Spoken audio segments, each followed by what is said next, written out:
Pisang emas di bawah belayar. Pisang nono, don't say no. Kali ni kita restock pisang nono ke bang. Ni saiz akak boleh tengok ketinggian dia memang besar dan menyala. Pisang nono ni macam mana? Jom kita tengok dulu secara dekat. Dia jenis warna pink dan hitam, tapi kita kasih buka dulu. Kita kasih unboxing dulu.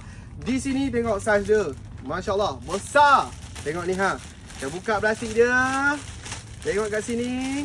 Harga jangan risau, harga besar harga kecil sama je kat bang. Harga murah-murah. Okey, ini dia pisang nono.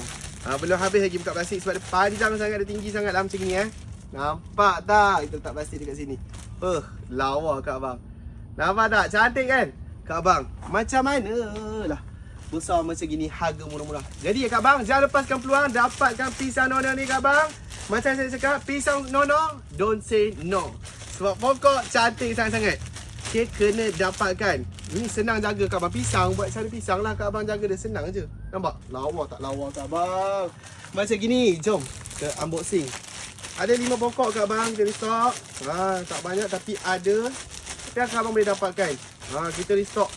Habis je kita restock lagi kak bang. Jangan risau. Tada-dah. Macam gini kak bang, pisang nono. Pisang nono, comelnya. Tapi dia punya buah kak bang, mesti ada orang tanya, boleh makan ke buah dia?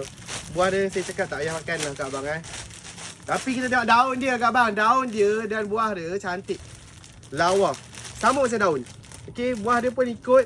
Dia punya kulit pisang pun ikut pada daun pisang ni. Warna dia sama kak bang. Warna kalau pink hitam. Musa Farida belakang tu boleh makan kan? Musa Farida yang warna putih. Yang ni batik putih hijau ni boleh. Manis buah dia. Macam gini. Cantik. Nah, ini lawa. Kali ni besar lah pula kak abang Nasib-nasib lah kak abang Dah. Jangan lepaskan peluang kak abang. Ni dia settle unboxing pisang nono. Bye. Terima kasih.